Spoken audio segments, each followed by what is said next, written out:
God has created us, Zan, for a relationship, first with God and then with others. And it starts in the home. Our home and our kids' relationships is really what's going to carry us through in 5, 10, 15, 20, 30 years from now. And why not take full advantage of the humans that God gave us to do life with and actually create those relationships so that we want to do life together?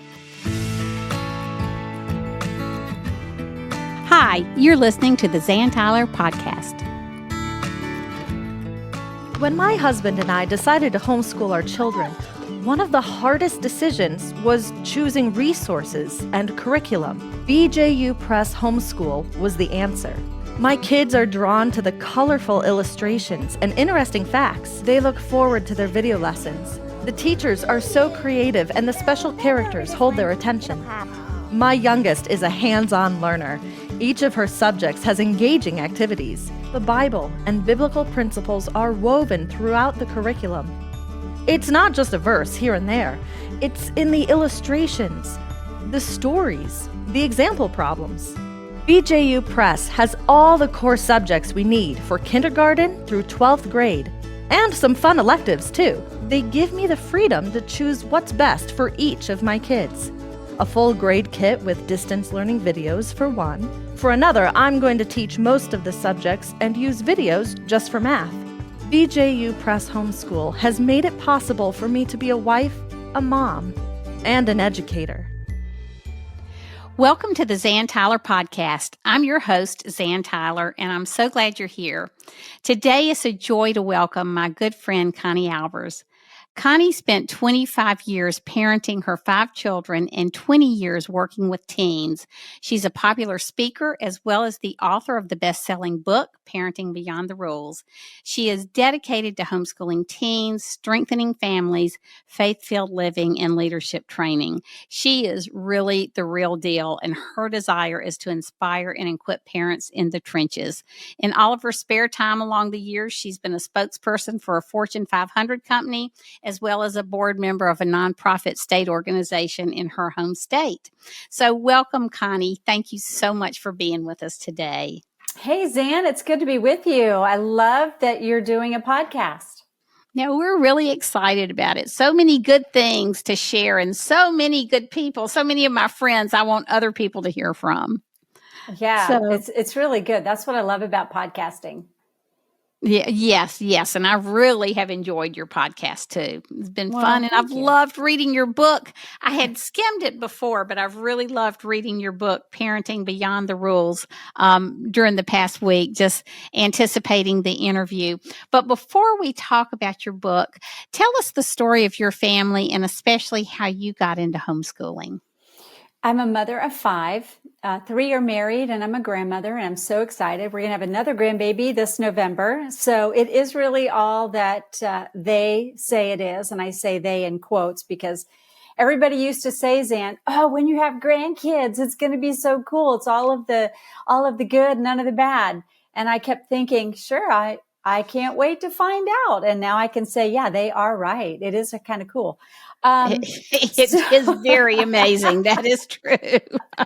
So, they cry and you hand them back. But yeah, so I'm a mother of 5. We had 5 children in 7 years. So we were really busy, and homeschooling, I was raised to be more of a career-minded woman. My family went through a bitter divorce, and my mother kind of taught me that you did not want to get married, and you certainly didn't want to have children. And if you did, you didn't want a husband.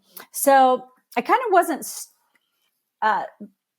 taught in the way I should go. It's kind of like opposite. And when Tom and I got married, I was, it was a really tough deal just because I was so independent and so career focused. But I remember when Paul was young enough and it was time to start homeschooling or school, and my husband said, hey, would you consider homeschooling? And I did what a lot of people did, a lot of smart people. They go, no, why would I do that? And so he just left it with these sage words. Would you pray about it? Now, Zan, you know what that means. That means, okay, God, you may have to have some conversations, and I had to be open. So I did. I took it to the Lord. And, we ask God to lead us in every area, but there's some we want off limits. It's like, no, please don't ask me to do that. And so I did the same thing. I was like, Lord, just if you really want me to do this, I need clarity and confirmation. My husband was supportive. And so I love contract negotiations. It's part of my past. And so I thought, okay, well, let's negotiate a contract. I'll do this for 1 year, but if it stops working, I want out. And like backsies, no questions asked. Deal? And he was like, deal. Well, it worked. And then it continued to work. But my heart wasn't in it, Zan. There's a lot of young moms that are doing it because they just feel this passion and commitment. And I didn't. I just knew God said, do it. And I said, okay. And about 5 years into it, I was standing in the hallway. I can remember it. I was leaning against the wall and I was crying. And I thought, it's working. So why are you so miserable? And it was because my heart wasn't in it. And at that moment, I just asked the Lord to change my heart. And he did, like immediately. And at that moment, I just really never looked back. This is what we're doing.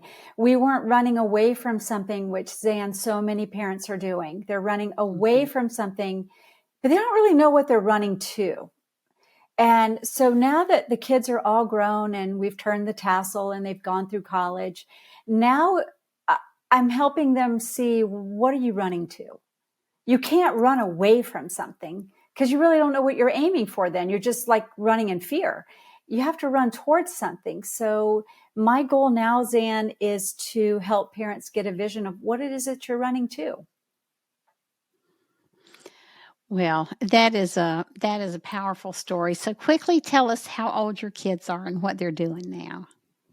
That's like asking somebody how old they are. No, I'm kidding. So, tell us what they're doing now. Just tell us their names and what they're doing now. I'm just kidding. So Paul just turned 36. I cannot even believe it. He's been married for a good long bit. Jeannie is now 34. Tyler is 33. Jacqueline, damn, this is bad. What's their date? Jacqueline is going to be 30 on Thanksgiving, and Jonathan is 28. So from 36 to 28. And they all went on to college on academic scholarship. They all graduated, and they're all living very close to us, which is a huge blessing because I see 1, 2, or 3 out of the 10 of us, we're interfacing with at least 4 a day. Somebody's stopping by or we're getting together. And it's a beautiful, beautiful dynamic that we have in the Albers family, and one that I cherish and I certainly don't take lightly. I know when your kids grow up and you remain close, it's such a blessing. Such a blessing to be close to them. Well, tell me this. What led you to write your book, Parenting Beyond the Rules? I was getting near the end of my homeschool journey. It had been over 20 years of homeschooling the kids, and I viewed that as a calling and an assignment. And as with all things, when an assignment ends or a project is completed, like in a lot of the work you do, you have deadlines. I began praying and saying, Lord, what's my next assignment? This chapter of parenting, of not parenting, of homeschooling is ending. What do you want me to do next? And I heard this, not an audible, but just a faint whisper, I want you to write. And I laughed. I thought, oh yeah, okay. And he goes, no, I want you to write. I want you to write a book. And I kept noodling on it. And it's like, what do you want me to write about? And he was very emphatic with me in my heart and in my quiet time that to write to parents of teens and tweens, because that's where we're losing their heart. And that's a hard season of parenting. And now that I have adult kids, I'm like, maybe I should write about that. But I just couldn't let it go. And that was back in 2012. And I said, Lord, if you really want me to write a book, you're going to have to make it happen, because I wasn't a writer. I wrote, but I wasn't a writer. I wasn't a prolific writer. And I was a speaker. That's what I did. That's what I've done my whole life, as I have been on air, on stage, or online. And I said, if you want me to do this, you got to bring the people in my path. And so I was at a conference in 2013, and I met a gentleman, and I was helping him with marketing. My background is marketing and public relations, and I was helping him with something, and he said, "How can I help you?" Which took me aback because, that's just not a frequent question, right? And so I said to him, "Well, God's told me to write a book and I don't know how to do it." And he just looked at me and he said, "Really?" He goes, "Give me your book." And I'm like, "No, that's like faux pas 101. You don't give somebody your book." And so I said, "Why?" And he said to me, because he said, "Have you ever heard of a guy named Gary Chapman?" And I laughed. I'm like, "The love languages dude?" He goes, "Yeah." He goes, "Well, I used to work for him for 20 years. And my jaw, just if for all you listeners out there, you just imagine somebody saying something somebody that you followed their work for decades. And it was very instrumental in your own parenting journey with your own family. And you're sitting here and this person is sitting there saying, "I used to work for this person. I want to present your manuscript to this company that I worked with for 20 years. And I thought, "Okay, God, I guess I heard that whisper loud and clear." In one series of events, he encouraged me to go to another conference. I guess I live my life in conferences. But he encouraged me to go to another conference, Zan, and I met this publisher. And then I was doing some media work. Again, my background is PR and marketing, so I'm always doing media work. And so I was talking with a guy, and I looked at him, I said, "How do I get on your radio show?" And he just laughed. He kind of said, "Well, you got to be a celebrity." And I looked at him, I said, "Well, I'm not that." And he goes, "Or you have to have a book." And I said, "Oh, well, I am meeting with so-and-so." And the look on his face then was priceless. It was sort of like, "Are you for real?" And I'm like, "Yeah." And he goes, "By the time I got home from that conversation, he had already written his agent and said, 'You need to sign this woman.'" And she called me that night, and I signed with her the next day. And so it was a beautiful story. It was a complete God story. It took somebody who, I didn't know how to homeschool, and yet God did it.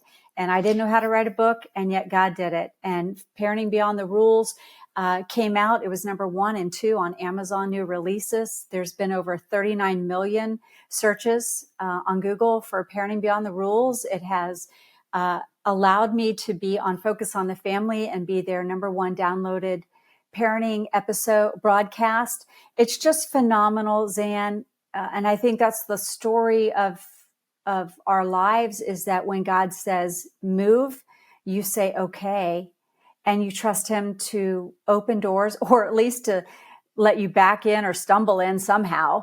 And that's kind of how Parenting Beyond the Rules became. It was a story of what we had done and how God had done it, and how God had encouraged me through my background to encourage other families in the trenches of homeschooling, that it's more than you can do it. Because so many people say, "You can do it." Parents want to know how. Well, how do I do it? Well, that's the part they need help with. There's enough of us out there being a cheerleader. They need help. And so that's kind of what Parenting Beyond the Rules does. It gives parents permission to pivot. That was a long answer. Sorry about that. That's like half of our podcast. Tell me the main message in your book, Connie. So the main message is creating rich relationships with your children. That's the overarching message. God has created us, Zan, for a relationship, first with God and then with others. And it starts in the home. That's our home, and our kids' relationships is really what's going to carry us through in 5, 10, 15, 20, 30 years from now. And why not take full advantage of the humans that God gave us to do life with, and actually create those relationships so that we want to do life together? Tell me this, and this is 2 questions I love from the list you gave me. It's hard parenting teens in today's world, given our present culture and also the voices of all the media. What practical advice can you give parents, especially parents of teens? So first off, write this down. You are your child's primary influence. You are your child's primary influence. The government, the world, society, peers, and in some cases, even the church, they're undermining parents and the relationship. I mean, Satan wants to destroy those relationships, because if he can get a stronghold in your child's life, if he can cause your children to turn away from the instructions of their parents, then they're free game. They're pliable. They can be shaped and molded in any direction. And so I want parents to know that you've got to tune out the chatter, the white noise, the social media, the pulls and tugs that are facing our children. And we have to solidify our families in such a way that our children hear our voice, just like we hear God's voice. Let me ask you this. What do you tell people about social media and dealing with social media in particular with their teens? That's a great question. It's one I've actually pivoted on a bit, Zan. As a social media enthusiast, I used to work for a very large social media company. I think there's a place in the world for social media. It certainly came on the scene, and it was a great place to share our favorite food and our dogs and our babies. But now, and so here I have two answers, Zan. Quickly, I think technology is neutral. So we can't run and hide from it, because we use it and it's part of our daily lives, and it will be part of our kids' daily lives. So first and foremost, we want our 18-year-olds, our kids, to understand by the time they turn 18, they know how to navigate technology, not just turn on a computer, but how to navigate social media, how to create a positive social footprint, so that as they step into the college arena or the marketplace, they aren't bringing in a baggage load of tweets they shouldn't have posted, or pictures they shouldn't have shared, or comments or slurs that they shouldn't have said or thought they were sharing in secret. So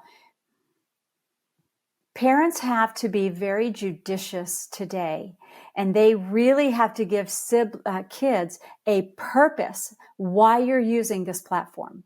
Where can you shine a light for good? How can your voice be amplified in a way that points people to Christ, that builds the kingdom, or that makes people better for having heard what you said? Well, that's powerful. Does that make sense? Absolutely. Absolutely. And it is a real issue, because we're losing a lot of our teens Well, to social media. Yeah. What we're seeing is kids want to be seen and heard. I mean, for the last couple of years, they've been in isolation and lockdown, and we see that with the teen suicide rate and the depression rate and the isolation rate. I mean, that's a sheer fact that these kids have been separated and pulled away, and they want to have a voice and they want to be heard. And if they can't feel that in their home, if they don't feel heard in their home, if they don't feel affirmed and appreciated for who they are in the family unit, then they're going to look elsewhere. And the most convenient place for them to look is online. And I believe, and I've seen it, that can happen. But if we leave it to chance, our kids get in trouble. And worst of all, when they hit 18 and they're just bombarded with all the platforms available, and they've never learned how to use them as a tool, then they end up going berserk and getting themselves in all manner of trouble. You know, Connie, one of the things I love about your family and you and your book is the aspect of teamwork. And you've got a whole chapter in your book on developing the team. Tell us how you've managed to do that with 5 kids close in age, and and how our listeners can do that in their homes. Well, for all you listeners, don't expect to get it right on the first few go-arounds. I wrote about this in Parenting Beyond the Rules. My idea of a family meeting and what actually transpired were two very different things. Keep it short, keep it brief, stay on topic. Tell your children what you're going to talk about in your meeting before you talk about it, and don't allow yourself to deviate off topic. As tempting as it might be, don't use your family meeting as an opportunity to vent all grievances. Nobody wants that. A family meeting that you want your kids to want to come to and talk about and talk with, they're not going to be real appreciative for very long if all you do is try to fix them in that family meeting. Nobody wants that. So we were on point of, this is what we're doing, this is how we're going to accomplish it, and this is how long we think it's going to take. If, Zan, as you and I both know, you have little humans and they have opinions and they don't always agree with us, and they're not always likely to go, yes, mommy, you're so wise, thank you for that advice. They're more likely to say, I don't think so. And let me Google that first and let me fact check you. But we have to remember that in our family, there has to be an opportunity for our children to speak their mind, as long as they do it respectfully and share their points of view. And sometimes we're not going to agree with them. Sometimes they're not going to agree with us. Don't let it get heated. Pause and just say, we're going to take a break. Mom and dad need to think. Mom and dad need to pray about it. You need to settle down. We all need to settle down. And let's come back. Let's just think about this for a little bit.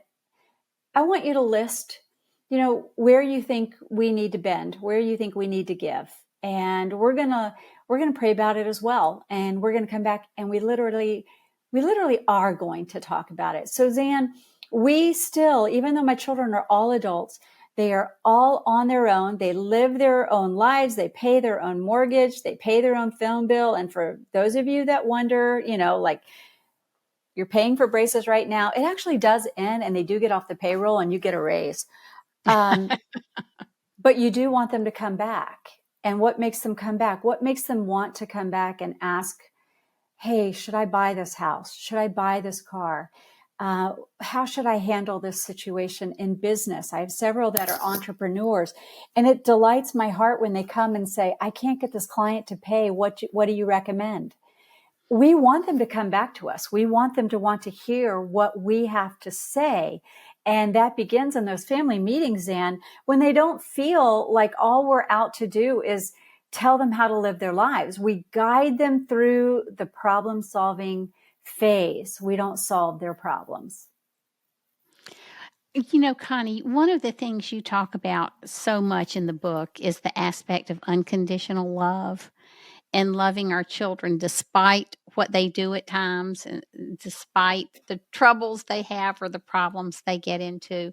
So tell me how that played out. You tell the story, I believe it was with Paul, maybe, in when he approached you once and said he didn't feel loved or appreciated or respected. Maybe I have that story wrong. And your response was so powerful. All right, true confession. I can't remember that story. I should look it up in my book. Okay. Well, we'll ask. Let me just tell you, I think, to be honest with you, Zan, having 5 kids, I've heard iterations of that same story, as far as mom, I remember the story about Jacqueline. She was trying to tell me something, and I kept trying to get more details. I just, tell me more. And she got really mad, and she's just like, Mom, stop. And I was taken aback. It's like, well, I could have was like, you don't talk to your mother like that. But I stopped and said, sweetie, I'm just trying to get more details. And she said, no, I don't need you to get more details. I just need to process. I just need you to listen. And when I think about how that translates into unconditional love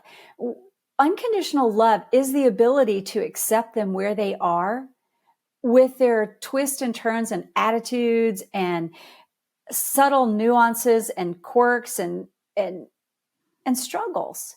But yet they know, it's like my son saying, even he's in his 20s now. I remember recently he was going through a struggle, and it was hard on our family. And there was one time he called me, Zan, and he said, Mom, I don't know how you've done it, but I know you've always loved me. And I thought, that is like music to my ears, because so many times we fail, Zan. I mean, how many times did you walk away from a conversation? Well, you don't have to answer that, but there's so many times, Zan, I walked away from a conversation in tears at what I said that I just shouldn't have said. It's like, you know better. You shouldn't have said that, you idiot. And I know as a homeschooler, we don't say idiot, but we thought it. And so I would think, I can't believe I just did that. I just crushed you. And I know when we think about unconditional love, I think about Jesus. Jesus loves us where we are, as we are, and who we are, because he knows it's just a point in time. We're moving closer to him. We want to be more like him, and he draws us to himself. And how does he draw us to himself? It's the manner of which he woos us, and he talks to us, and he understands us. And as a parent, we have to understand that agape love is not conditional. It's not based on our child's performance. If they say the right thing, if they dress the right way, if they get their math problems done quickly, if they don't interrupt us when we're trying to read aloud so that we can go do something else, if we show them what it looks like, we mirror unconditional love that is not based on what they do, but it's based on who they are. That's a game changer for our kids. And they don't ever forget that. They never forget how you made them feel heard and how you made them feel seen. And when they were struggling with that, bad habit, and you were riding them, you were just like, stop, stop, stop. You never marginalized them. You never shamed them. You just knew that there will be a point in time where you're going to move through that, and we're going to look back and we're going to laugh. Not today, maybe not even tomorrow, maybe not in a year. There will be a point we're going to move past this, and then we'll all turn around one day and just laugh and just remember the faithfulness of God. Speaking I hope that of answered your question, Zan. It did. Speaking of unconditional love, I know in connecting and building those relationships with your teens that you've talked about so much in your book that I love. I know there are a lot of parents out there that are struggling with their teens, that have lost that relationship, and they're not quite sure why. They're not sure what they've done or why they've lost the heart of their child. But how can, if there are parents out there in that situation today with their teens, what advice or counsel can you give them in restoring those relationships so that their relationship flourishes again? Yeah, first, remember, it's never too late. It's never too late to restore what the locusts have eaten. Secondly, press pause and ask the Lord to examine your heart. See what you have done. Take that flashlight and shine it inward. Examine your heart. Ask the Lord to reveal to you maybe the ways you've been treating a certain child, because maybe that child's very sensitive. And when you are being sarcastic, you're cutting them to the core and you don't even realize it. Or perhaps you have a child who is very strong-minded. I really don't like the word strong-willed, so I've really stopped using it and replaced it with strong-minded. Those are future leaders, and you keep trying to get them to go along and stop really being who they are instead of channeling them. So pause, ask the Lord to examine your life. Remember, it's never too late. God can restore. He's in the repair business. And go to your child, Zan, and go to them and say, I desire for us to have a relationship. I desire things to be mended and repaired. And I know that how our relationship is right now is not fully your fault. And it's not fully my fault. We are both at fault, because to have a relationship requires two. So I'm going to humbly ask you, would you trust me to share my part, what I may have done that has caused a break, a division, a wedge in our relationship, so that I can pray about it, examine it, and make corrections? Would you trust me with that? Zan, something magical, and I don't mean in a spiritually magical sense, but something happens to our kids when we are vulnerable, when we are authentic, and we are willing to say, what can I do? What part did I play? I want restoration. I want healing. And you said something in the beginning, Zan, and I know we're coming up on the end of the show, but you said something that just piqued my curiosity. It's like, well, some families, they don't have a good relationship. I'm just going to say, I'm going to go way out on a limb. Probably there's maybe a 1% of the families that have had kids that haven't had struggles. I mean, maybe 1%, and I'd be like pushing that. Every family has struggles, Zan. Because we're human and we're sinful. And what is the source of our quarrels? It's our selfishness. We want our way. Our kids want their way and we want our way. And somewhere in the middle, sometimes we clash really hard. But when we step back and we realize that this is a journey and it's not complete, that we can get tired and we can get weary, but we can't quit. We have to continually pursue the heart of our kids, pursue the relationship, find areas where you can relate and identify and come together and really expand on those areas as you regain the trust so that they then respect you, because relationships are built on three things as we wrap this part up, Zan. It's built on trust, respect, reliability, and care. When your kids know that you care about them, that they can rely on you in good times and bad, whether they're good or bad kids. And remember, they're all good kids. They just sometimes don't make good decisions. And that they can respect you and they trust you. You've got the building block to repair any relationship. Boy, that's great advice. Before we close, Connie, I really do want to ask you about this, and we'll keep it a little brief, but talk about strength-based parenting with teens for a little bit, because I know Strength Finders and all of that is one of the joys and ministries of your life. Yeah, it is, because God's made us a certain way. He's hardwired us with gifts, strengths, and talents. And when we can understand how God made us, and then we intentionally pay attention to how God designed our children, then we're able to remove the hindrances, the pitfalls, the roadblocks, the misunderstandings, the fights, the arguments. We're able to minimize that because we start to learn how our children see, feel, think, and process the world around them. And that makes us better communicators, Zan. That's why I've spent, decades really understanding strengths, temperaments, and personalities, because like you and I are having this conversation, it's the basis of everything.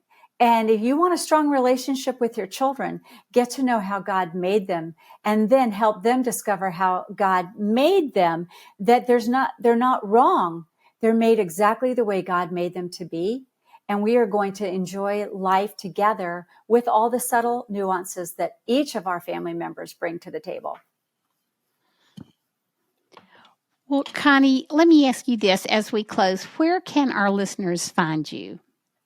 Well, Zan, thank you so much. You can find me on the podcast at Equipped to Be. You can also visit ConnieAlbers.com. The podcast is aired everywhere podcasts are played. It's on Amazon Music, on Facebook, on all the other players. And then ConnieAlbers.com. I write for different magazines, and I'm currently working on a new book. You can find Parenting Beyond the Rules wherever books are sold, Barnes & Noble, Target, Amazon, all of Christian book distributors. So I'd love to connect with you, and feel free to email me. I'd love to know your responses to the podcast. And Zan, Zan, I just want to say as we close, thank you for having me on your show. You have such a hope-filled perspective. You have such wisdom and sage advice to offer homeschooling moms, and the way you tie it in with families and give encouragement. And it's more than encouragement, Zan. What I love about you is some people inspire, some people encourage, but then there are people who aspire. And that's what I love about you. You aspire others to do more, to reach further, and to try harder. And that is why I think the podcast, The Zan Tyler Show, is going to be such a success, because that's what you bring to the homeschool community and to anybody that interacts with you. So thanks for having me. Well, it's been a pleasure, Connie. Thank you so much. And we'll see each other soon, in a couple of weeks, I think. Yes, ma'am. Talk to you then. Okay. Bye.